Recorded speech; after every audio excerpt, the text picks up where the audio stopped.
Life, in its rawest form, is not a tale of comfort, but of awakening. It strips you bare of illusions, tearing away everything false you once held sacred: love, approval, permanence, control. And in the silent aftermath of loss, when the noise fades and the heart has no audience left to perform for, something ancient rises within you, the beginning of understanding. The Stoics called it acceptance of nature's course, not in weakness, but in reverence. To see the world not as you wish it to be, but as it is. To face the cold and not curse it, but to let it temper you like steel. Every heartbreak, every betrayal, every silence that echoes louder than words, they are not punishments. They are chisels. They sculpt you into the man who no longer fears being alone with himself. Because solitude, once feared, becomes sacred when understood. It is not the absence of love, it is the purification of it. It teaches you that what leaves was never yours, and what stays cannot be lost. It reveals the quiet dignity in detachment, not as withdrawal, but as command. To remain calm while the world trembles around you. To hold peace not as a reaction, but as a choice. There is poetry in that stillness, a poetry the world no longer speaks. Men today chase validation, mistaking it for connection. They plead for closure from those who never offered clarity. But the Stoic learns, closure is not granted by others. It is chosen by you. It is when you decide that your worth no longer hinges on being understood, loved, or remembered. You stand, finally, as your own witness. Marcus Aurelius once wrote, "The impediment to action advances action. What stands in the way becomes the way." And that is the lesson of Lesson 1. What broke you was never meant to destroy you. It was meant to wake you. Pain is not your enemy. It is your tutor. The obstacle before you is the very hand of fate sculpting your form, refining your mind, hardening your resolve. Stand firm then, not with pride, but with presence. Let your silence speak where words once begged. Let your composure unsettle what once sought to control you. Because the world respects not the man who reacts, but the one who remains. And in remaining, calmly, consciously, without bitterness, you begin to live the first truth of Stoicism. That power is not what you hold over others. Power is what you refuse to let others hold over you. That is Lesson 1. The awakening of a man who no longer runs from life, but stands before it, unshaken. There comes a moment, quiet, almost invisible, when you stop asking why things happened the way they did. Not because you found the answer, but because you realized the question no longer serves you. That is the beginning of inner maturity, when your search for reasons turns into a search for meaning. Lesson 2 is about that shift. It's not about changing what happened. It's about changing how you see what happened. Seneca once wrote, "We suffer more in imagination than in reality." And he was right. Most of your pain doesn't come from events themselves, but from the stories you build around them, the endless replaying, the imaginary dialogues, the unspoken revenge. You become both the prisoner and the jailer of your own mind. But philosophy teaches you something radical. That reality, no matter how cruel, is never unbearable by itself. It becomes unbearable only when you resist it. The Stoic does not resist life's storms. He learns to sail through them. He doesn't ask the wind to change. He adjusts his sails. And that's the paradox of strength. The more you let go of control, the more control you gain. You stop trying to command the tides and start learning their rhythm. You stop begging for fairness and start mastering endurance. Because pain is not the enemy. Attachment is. You suffer not because people left, but because you believed they were meant to stay. You break not because the world betrayed you, but because you expected it to reward your goodness. The Stoic man learns to release expectation, and in that release, he becomes unbreakable. When you stop expecting life to be gentle, its harshness no longer surprises you.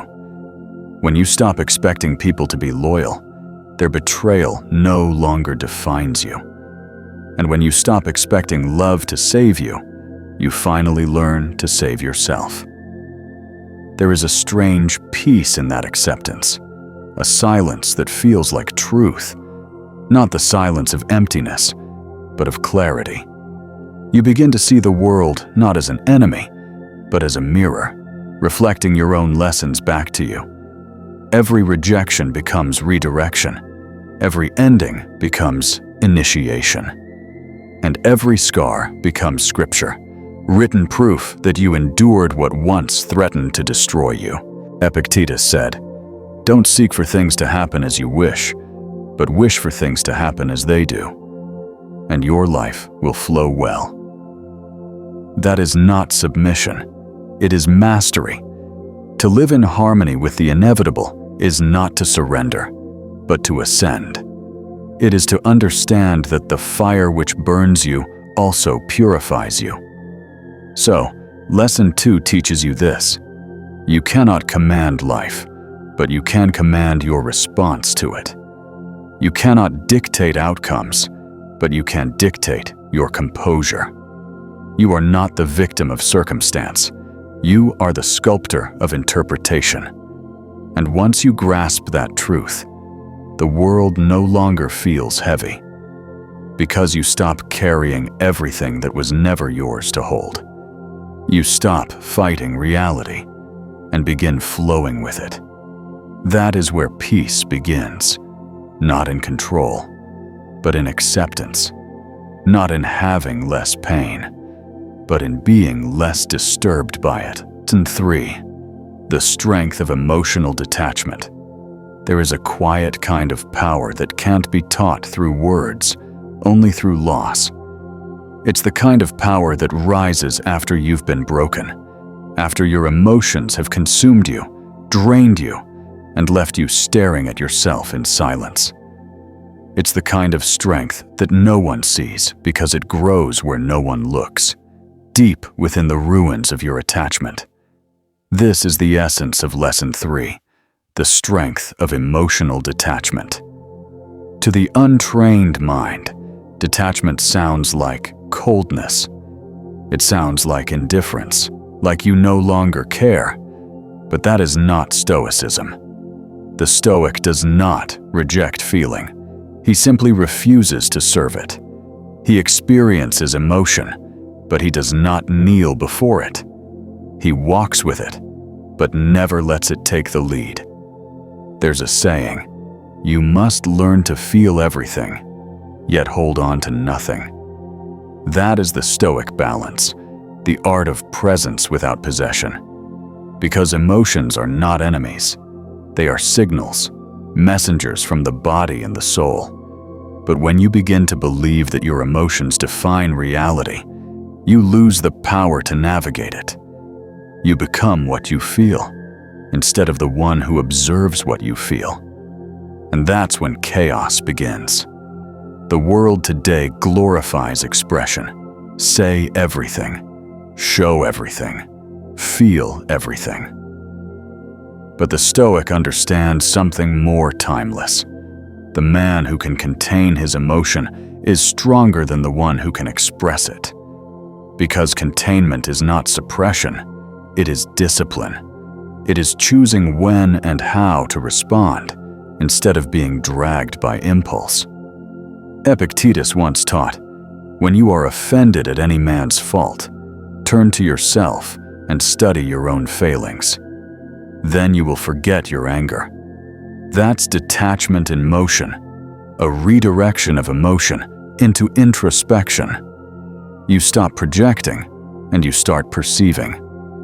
Imagine anger like fire. If you throw it outward, it burns everything around you.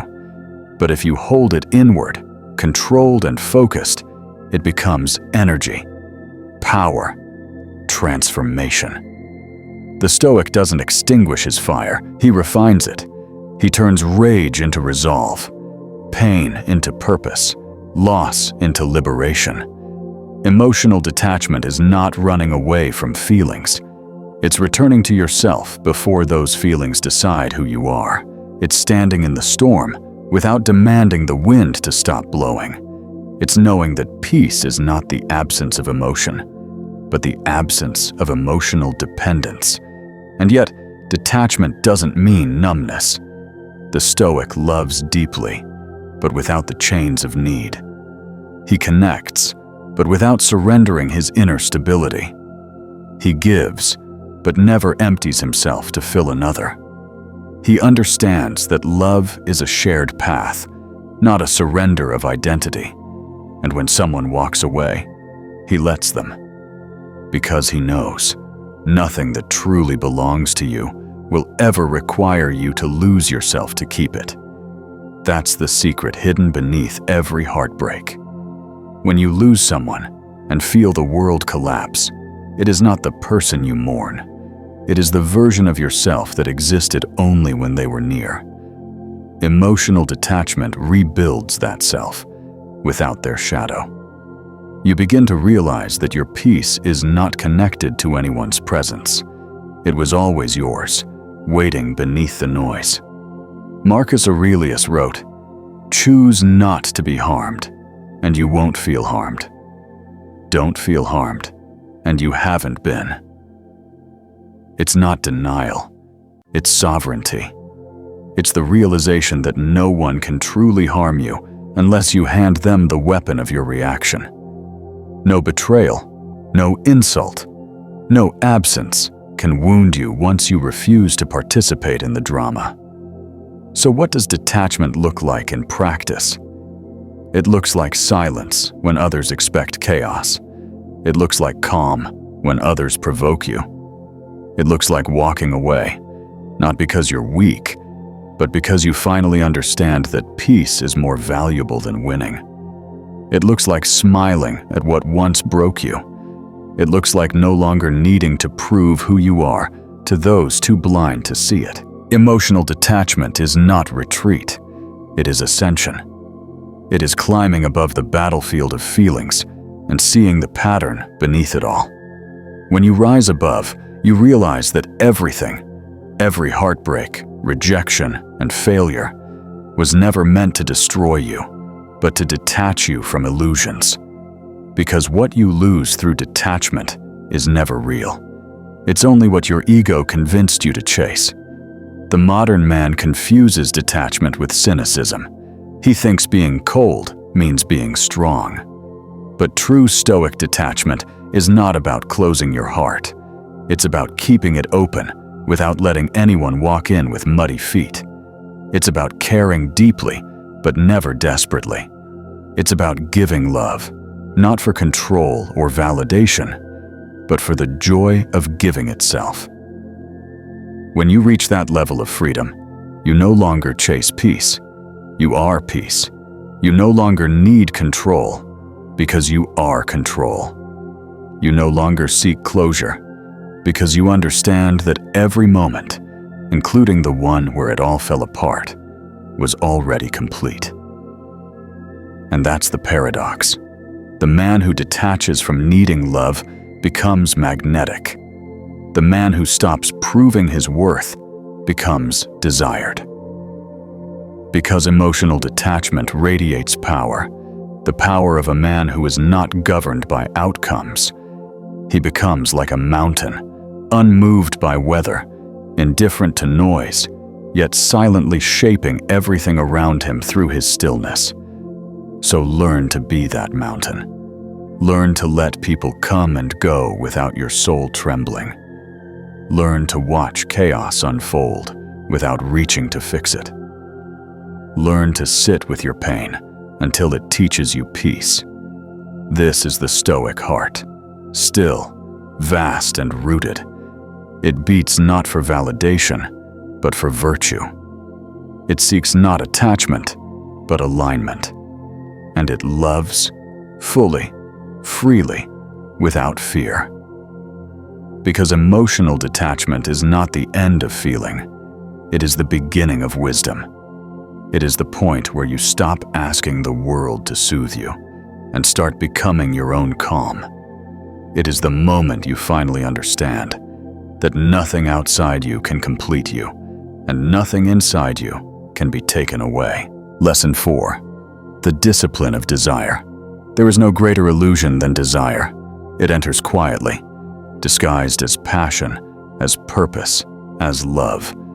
And yet, beneath its beauty, it carries a chain. Every man who has suffered knows that chain. It pulls you toward things that shine, only to leave you in darkness when you grasp them. Desire, at its root, is not evil. It is a force, wild, sacred, and ancient. But without discipline, that force devours its master. Without reason, desire becomes the architect of ruin. The Stoics knew this well. They did not condemn pleasure. They simply refused to worship it. They saw that man's greatest suffering is not born from what he lacks, but from what he craves without understanding.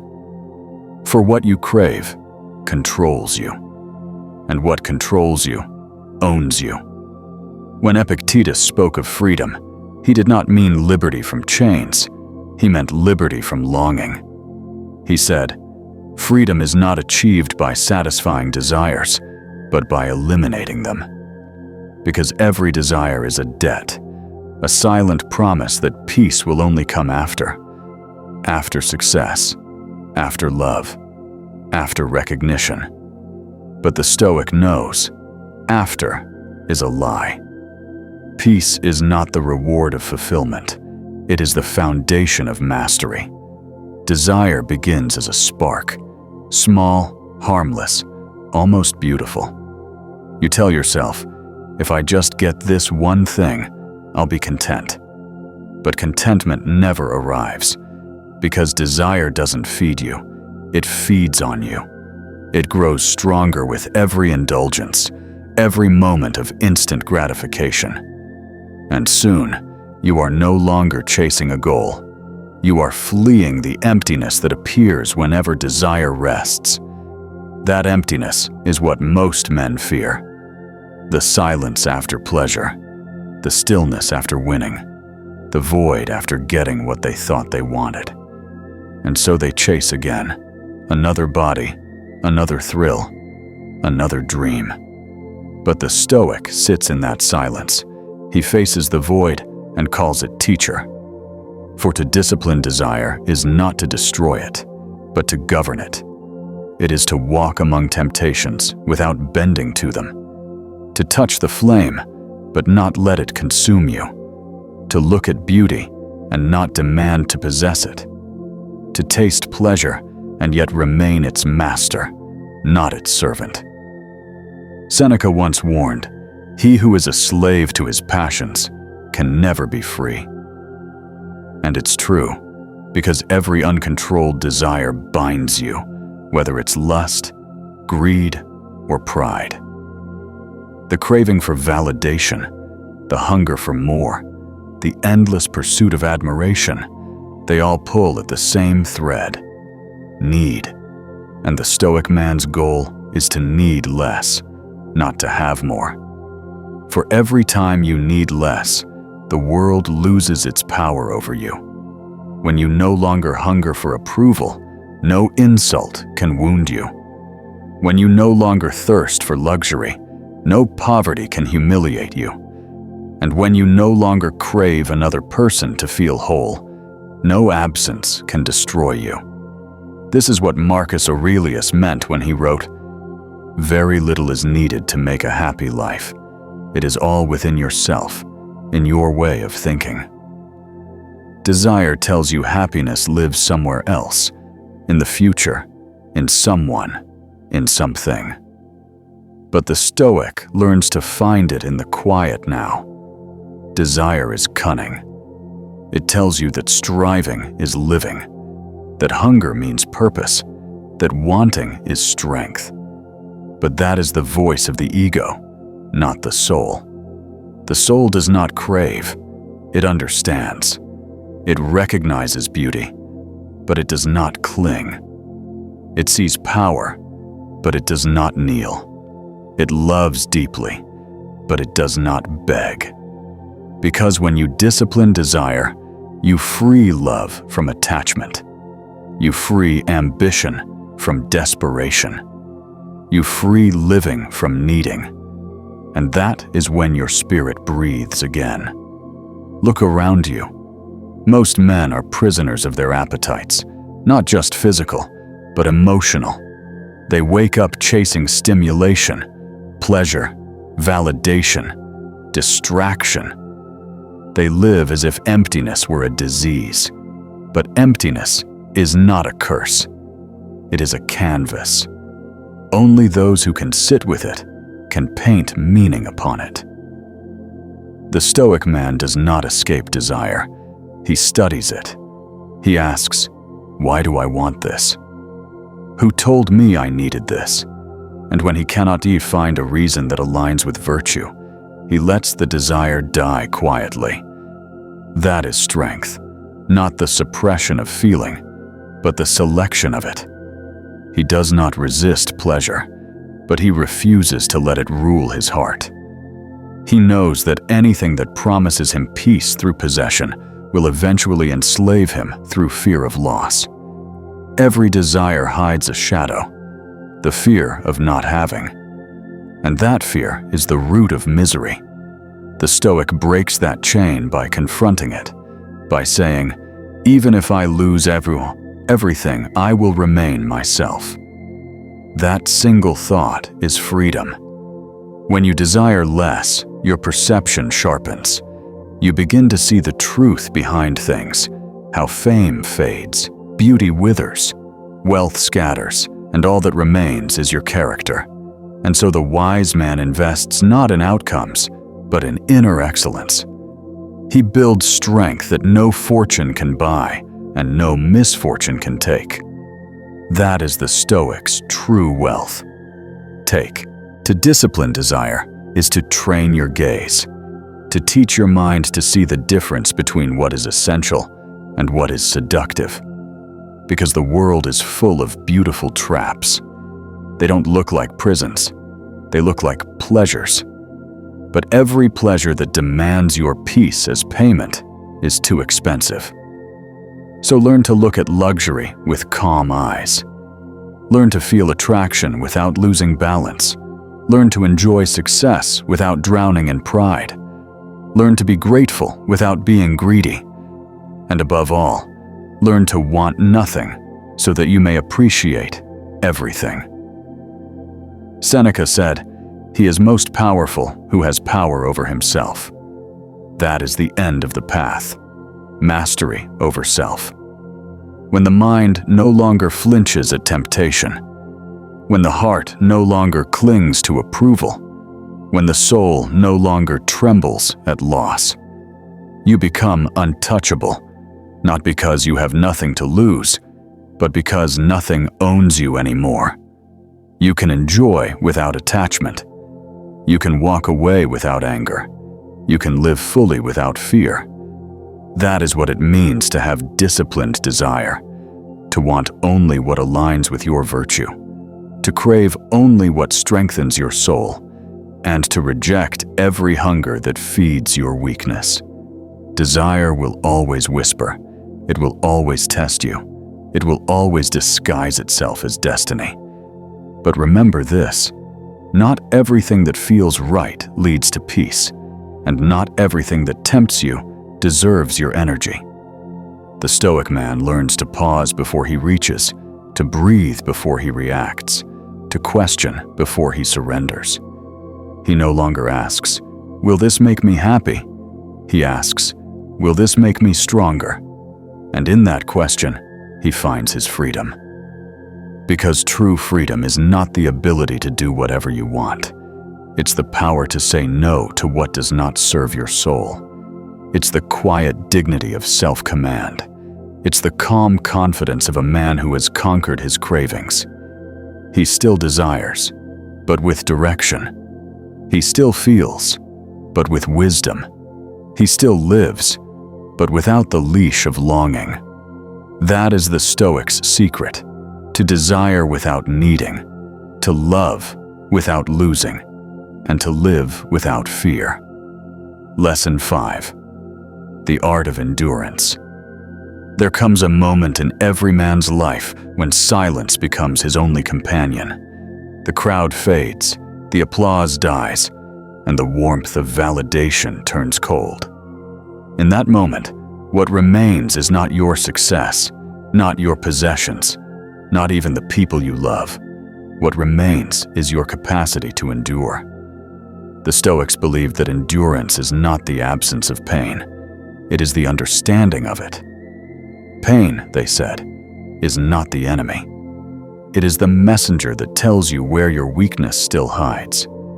And so, to endure is to listen, not to the noise of complaint, but to the quiet whisper of growth beneath suffering. Endurance is the art of staying rooted while the storm passes through you. It is not glamorous. It is not loud. It does not demand recognition. It is the man who keeps walking when his body trembles. It is the soul that keeps believing when the world gives it no reason to. Marcus Aurelius once wrote, "If it is endurable, then endure it."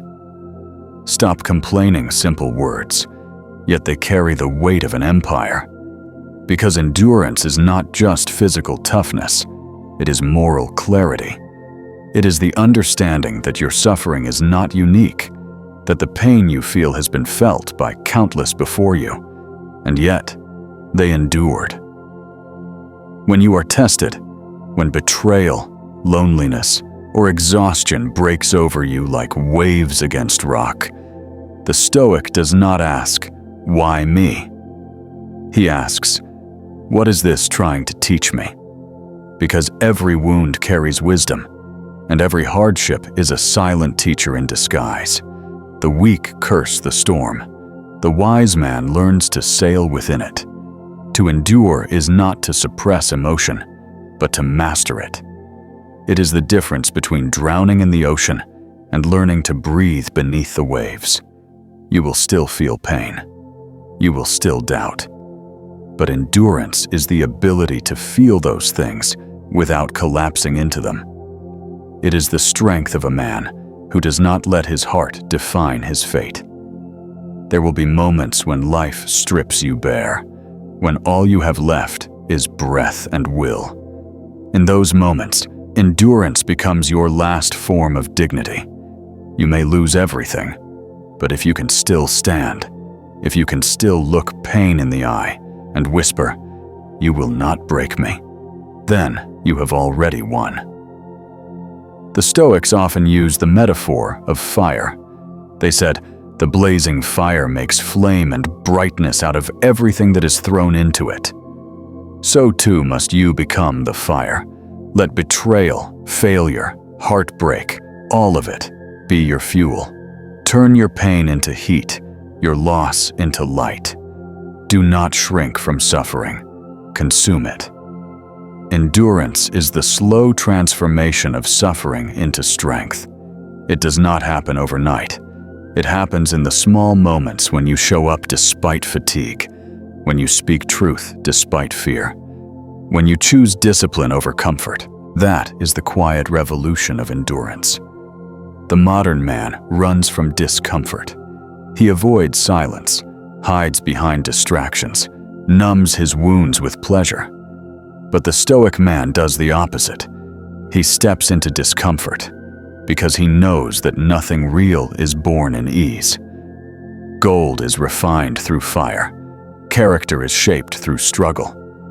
The world will not reward your endurance with applause. It will often give you nothing but more tests. But that is how the universe polishes those it wishes to make unbreakable. So if you are walking through fire, take it as a sign. You are being refined, not destroyed. Endurance also means patience, the kind that trusts the timing of the universe. Stoics taught that we must accept what we cannot control, but they also taught that we must persist where we can. So endure not as a victim, but as a craftsman, shaping your destiny one disciplined act at a time. Your life will not always make sense. People will disappoint you. Love will fade. Plans will fail. And yet, your endurance will remain the one thing no one can take from you. It is your inner fortress, your silent oath to yourself that says, "No matter what happens, I remain." Seneca said, "Difficulties strengthen the mind, as labor does the body." And that is the eternal truth of endurance. It is the training of the soul. It is the Stoic gymnasium, where every hardship is a weight, every disappointment a repetition, every loss a set completed in silence. So endure, not because you must, but because it is what makes you divine. Endure until pain becomes peace. Endure until suffering turns into understanding. Endure until your silence speaks louder than your wounds. For the man who endures, life no longer controls him. He becomes the calm within chaos. And that, brother, is the highest form of strength. Lesson 6. The power of perspective. There are moments when life bends you to your knees, when nothing makes sense, when even breathing feels like resistance. And yet, in those moments, one truth remains unchanged.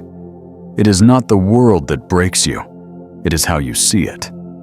The Stoics taught that men are disturbed not by things, but by the views which they take of things. Epictetus said that centuries ago, and still, his words echo through every human life that has ever known suffering. Because what happens to you is almost never the real pain. The pain begins when you start to interpret it. Perspective, that silent lens through which you see your fate, can turn disaster into discipline, or comfort into decay. A weak perspective feeds despair. A disciplined one, even in darkness, finds meaning. Life is neutral. It offers itself like a blank scroll. You are the one who writes tragedy or triumph upon it. The event itself holds no moral. The Stoic man creates the moral through perception. The same rain that ruins one man's day gives another's crop's life. The same rejection that shatters one man's ego gives another the reason to build his empire. It's never the world that decides your story. It's the story you tell yourself about the world. To master perspective is to reclaim power over everything that once controlled you. It means refusing to be defined by misfortune, refusing to let circumstance become identity. The Stoic understands that events are merely external. His judgment of them is internal, and within that space lies freedom. Marcus Aurelius wrote in Meditations, "If you are pained by any external thing, it is not this thing that disturbs you, but your judgment about it. And it is in your power to wipe out that judgment now." That line alone carries a universe of liberation. It means that you, and only you, decide how deep the wound cuts. You, and only you, decide whether to call it a curse or a lesson. The modern world has forgotten this truth. We are conditioned to react, not to reflect. To see insult instead of insight, loss instead of liberation, endings instead of beginnings. But perspective is the quiet art of reversing that blindness. It is to look at pain and say, "Thank you for showing me where I was still weak." The Stoics did not chase positivity. They pursued clarity. Because positivity without wisdom is denial. But clarity turns suffering into understanding. And that is what perspective really is. the disciplined art of interpretation. When everything falls apart, perspective is what reminds you that maybe it was never yours to begin with. That maybe this loss was not destruction, but direction. That maybe what you called the end was only the removal of illusion.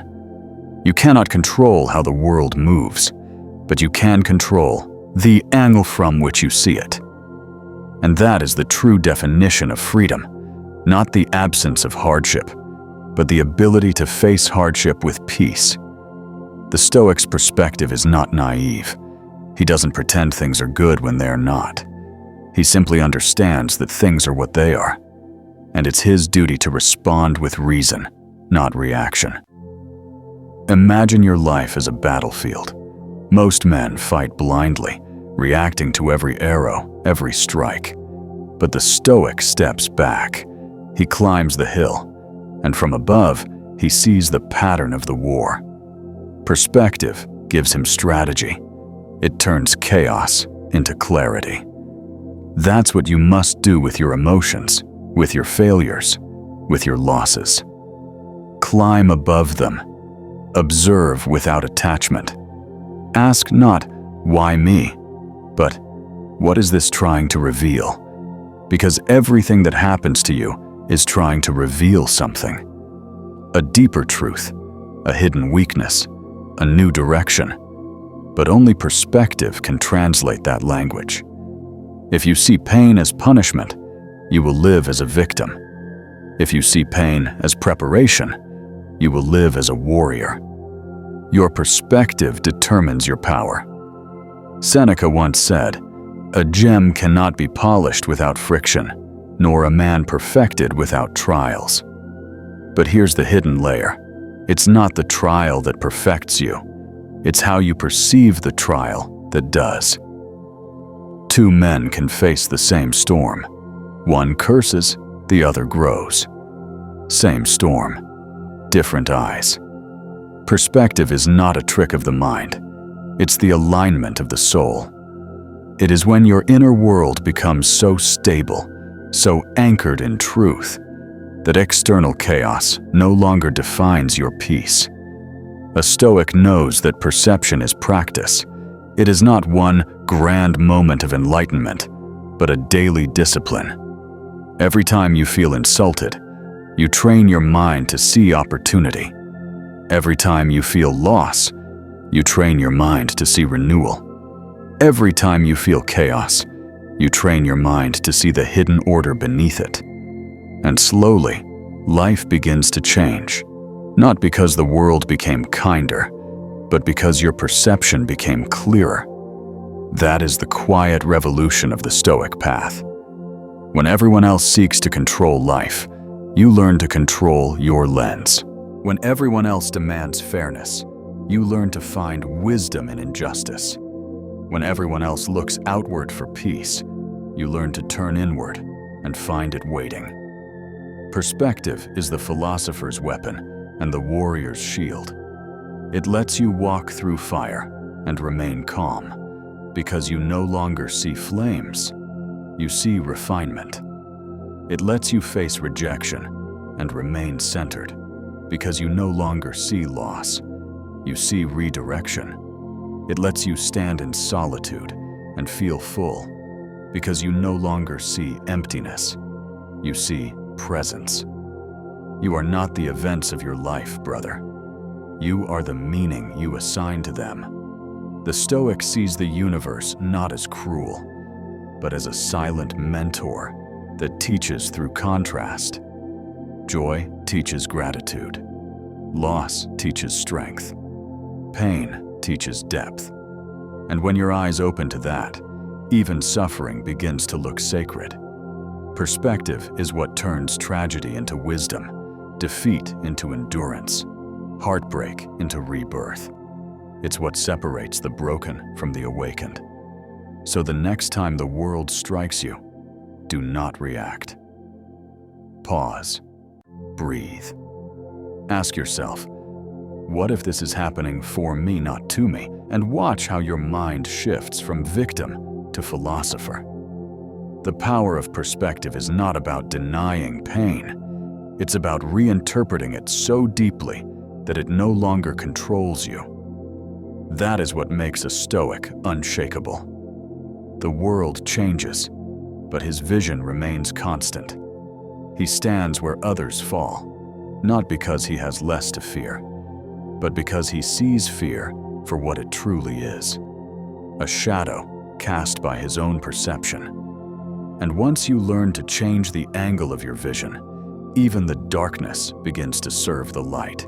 Lesson 7. On solitude and inner strength. There is a silence that most men fear. It arrives when the noise fades, when the laughter dies, when the phone stops ringing. They call it loneliness. The Stoic calls it truth. For in solitude, every man meets himself, and most cannot bear that meeting. We chase company not because we love others, but because we fear our own thoughts. We drown in distractions, scrolling endlessly, talking endlessly, living endlessly, anything but sitting quietly in the company of our own soul. But solitude, brother, is the birthplace of strength. It is where noise dies and wisdom begins to whisper. It is where a man confronts not the world, but his reflection, stripped of titles, roles, or approval. And only when all illusions are gone does he see what truly remains. Marcus Aurelius wrote, "Nowhere can man find a quieter or more untroubled retreat than in his own soul." That is the essence of Stoic solitude. Not isolation from the world, but freedom from its noise. To be alone yet whole, silent yet full, detached yet deeply alive. Most men think solitude is emptiness, but it is fullness without interference. It is the moment when your inner voice becomes clear enough to guide you, when you stop seeking validation and begin seeking alignment. In solitude, you stop performing and start existing. You realize how much of your life was lived for eyes that were never watching. You see how often you spoke to be liked, not to be true. How often you smiled to belong, not to express joy. Solitude shatters those illusions, brutally, beautifully, and completely. Because when you are truly alone, you cannot lie to yourself anymore. The masks fall, the stories collapse, and you are left with the raw material of who you are. That confrontation hurts, but it also heals. The Stoics believed solitude is not an escape from life. It is a rehearsal for it. In silence, you learn how to carry yourself, how to speak less, observe more, desire wisely, and act deliberately. When you walk among others again, you do so from a place of wholeness, not hunger. There is a power that grows in solitude, a calm, silent authority that needs no validation. It is the power of the man who can sit in silence and not collapse under the weight of it. Because solitude is not punishment, it is training. Training for self-sufficiency, training for emotional mastery, training for the kind of peace that no betrayal can take away. Seneca once wrote, "Associate with people who are likely to improve you." But before that, he warned, be your own companion first. Because if your own company feels unbearable, you will always cling to others out of weakness, not love. A Stoic man does not fear being alone because he understands that solitude reveals his truest relationship, the one between his mind and his soul. He no longer needs constant reassurance from others because he has learned to be his own witness. He no longer needs constant comfort because he has learned to find peace within discomfort. There's a difference between isolation and solitude. Isolation is escape. Solitude is enlightenment. Isolation comes from fear of the world. Solitude comes from mastery of the self. When the Stoics spoke of retreating into oneself, they didn't mean running from responsibility. They meant returning to the source, that quiet inner space where wisdom dwells. When you return there, you begin to see life from a higher vantage. You no longer react. You reflect. You no longer crave. You choose. You no longer beg for connection. You embody it. To be comfortable in solitude is to be dangerous in the best way, because no one can manipulate a man who finds peace in being alone. You can neither bribe him with pleasure nor break him with rejection. He moves by principle, not pressure. He loves by choice, not need. He stays calm, not because life is kind, but because he has tamed his own restlessness. Solitude also strips away false relationships. When you step back into silence, you begin to see who truly adds peace to your life and who merely fills the silence you fear. You start to discern, not by words, but by energy. Not by promises, but by presence. And that is the great clarity solitude brings. You stop chasing what is loud and start valuing what is real. You stop fearing loss and start understanding that anything you can lose was never yours to begin with. To walk alone, the Stoics said, is to walk with the gods. Because solitude connects you to something divine, that eternal awareness that watches everything yet remains untouched by it. When you learn to sit in silence without feeling incomplete, you have stepped into that divine space. Many men fall apart after heartbreak, betrayal, or failure because they never learned how to be alone before those moments came. They depended on the presence of others to define their worth. But a Stoic man uses solitude as preparation. He builds his foundation before the storm. So when the world leaves him, he remains standing, unbroken, unmoved, and strangely serene.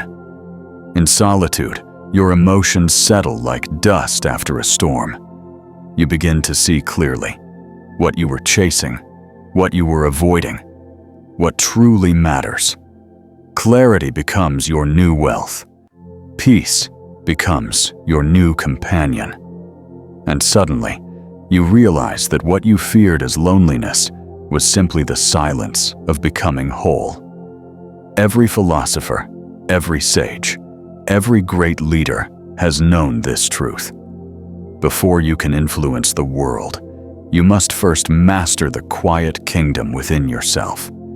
You must become the kind of man who can walk through silence without needing sound, who can be unseen yet still grounded in purpose. That is the essence of Stoic solitude, not emptiness, but essence. It is the discovery that everything you need already exists within you. And once you find that, the world loses its power to shake you. So, embrace solitude, brother. Not as exile, but as initiation. Walk alone until your mind becomes your ally, and your silence becomes your teacher. Let solitude refine you, strip you, and rebuild you. Let it show you the difference between attachment and connection, between noise and meaning. And when you finally return to the world, return not as a man seeking company, but as a man who carries his own kingdom within. Lesson 8. On accepting fate, amor fati. There are moments when life unfolds in ways you never asked for. The plan you built collapses. The people you trusted disappear. The doors you prayed would open stay shut. And in that silence, when nothing bends to your will, a deeper question emerges. Will you fight the current, or learn to flow with it? The Stoics called this amor fati, the love of fate, not tolerance, not resignation, love. To love fate is to look at everything that happens, joy or sorrow, gain or loss, and whisper, yes. Yes to the wound. Yes to the delay. Yes to the detour that you never wanted, but somehow needed. Because the Stoic man understands. The universe is not against you. It is shaping you. Every twist of destiny, every heartbreak, every humiliation, each one carries the fingerprints of a larger design that your limited vision cannot yet read. Amor fati means this: whatever happens, happens for you, not to you. It is not blind optimism. It is divine realism. It is the understanding that the world does not exist to please you. It exists to awaken you. Marcus Aurelius wrote, "A blazing fire makes flame and brightness out of everything that is thrown into it." That is amor fati. It is not about avoiding pain. It's about transforming it. When fate throws you tragedy, you burn it into strength. When it throws you loss, you forge it into wisdom. When it throws you silence, you learn to listen deeper. The weak man fights reality. He resists what already is. And in that resistance, he suffers twice.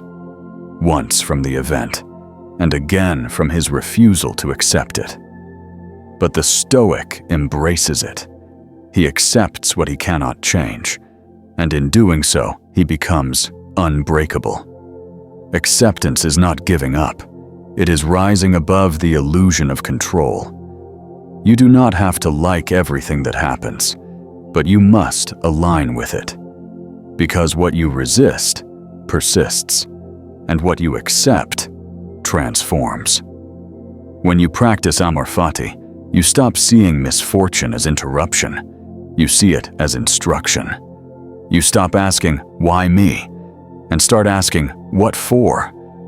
Because every hardship contains a seed of growth, but only those who love fate can plant it. Seneca once said, "A good character, when it has been tested, grows stronger. The storm proves the sailor, and fire proves the gold." So let the storm come. Let the fire burn. You are not meant to be spared from hardship. You are meant to be strengthened by it. To resist fate is to resist your own evolution. Amor fati also means letting go of the obsession with what could have been.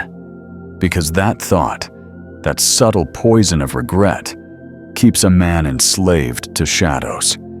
The Stoic refuses to dwell on the unchangeable. He looks at the past and says, "It happened. Therefore, it was necessary." This is radical acceptance, the kind that liberates. Because when you stop fighting life, life stops fighting you. When you stop wishing things were different, you finally have energy to make peace with what is. The ancients believed that fate is not chaos. It is order we do not yet understand. Like a mosaic seen too close, life often appears fragmented, random, unfair. But when you step back far enough, through time, through patience, through perspective, the pattern begins to reveal itself. The pain that once felt senseless becomes the very thread that held your strength together. Amor fati is not passive, it's active surrender. It's saying, "I will dance with what I cannot control." It's aligning yourself so deeply with life's rhythm that even loss becomes a kind of grace. Because every ending teaches humility, and every heartbreak deepens your capacity for love.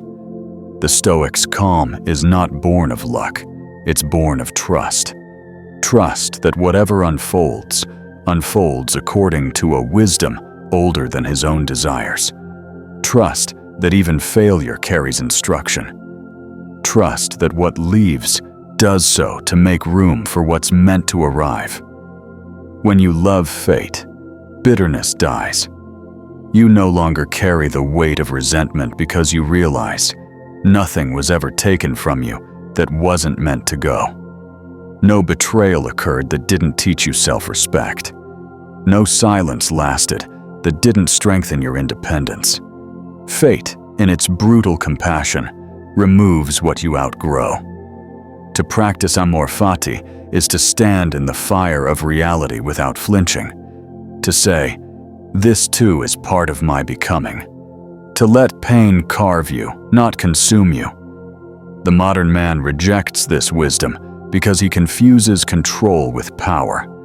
But the Stoic knows the highest power lies in acceptance, not in changing the world, but in mastering your response to it. When something painful happens, you have two choices. You can curse the moment and live in resistance, or you can bow to it and learn from it. One path keeps you bitter, the other makes you free. Freedom begins where expectation ends. When you stop demanding life to move according to your plan, you start flowing according to its purpose. That is when peace arrives, not from perfection, but from surrender. Amor fati is not about apathy, it's about alignment. You still act, strive, build, and dream, but you no longer attach your peace to the outcome. If it succeeds, you are grateful. If it fails, you are grateful still, because both paths refine you, just in different ways. The man who loves fate becomes untouchable. You cannot offend him, because he accepts that human ignorance is part of the world. You cannot disappoint him, because he no longer expects perfection. You cannot defeat him, because every defeat simply redirects him toward deeper wisdom. That is the Stoic secret. Once you love fate, fate begins to love you back. It stops feeling like punishment and starts feeling like partnership. You begin to walk with life instead of against it. You stop forcing and start flowing. Marcus Aurelius once asked, "What if everything that happens is necessary?" That question alone dismantles half your suffering, because if everything is necessary, then everything belongs, including the pain, the loss, and the silence. So when life wounds you, brother, don't resist it. Don't drown in why. Stand still, breathe deep, and say, "This too is mine." Because that is amor fati, to see even tragedy as your teacher, to kiss the hand that corrects you, to look at destiny not as a jailer, but as a sculptor, chiseling away everything that is not essential, until what remains is truth. Lesson 9. The weight of silence.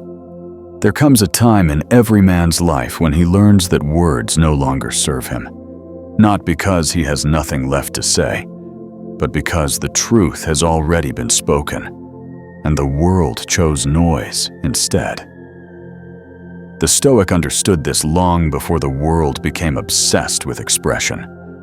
Marcus Aurelius wrote not to be heard, but to remind himself what must never be forgotten. Seneca spoke in letters not to change others, but to strengthen his own resolve. Their silence was not emptiness, it was discipline. Silence is not weakness, it is a weapon sharpened by restraint.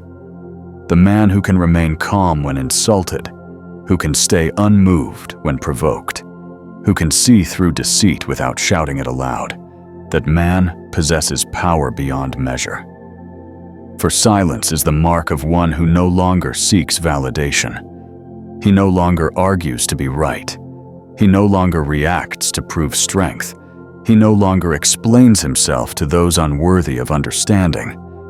He simply is. This silence terrifies those who depend on attention. It exposes those who hide behind noise. It reveals who has mastered the self and who is still its prisoner. A man's silence becomes his fortress. Within it, he listens to the whispers of his own mind, the rhythm of his heartbeat, the subtle voice of reason that speaks only when the world is quiet. There, he meets himself, and in that meeting, he discovers peace. Speak when it is necessary. Remain silent when it is wise. And when you must choose between being understood or being true to your nature, choose silence and let your actions echo in eternity. Because in the end, the loudest sound a Stoic ever makes is the calm he leaves behind.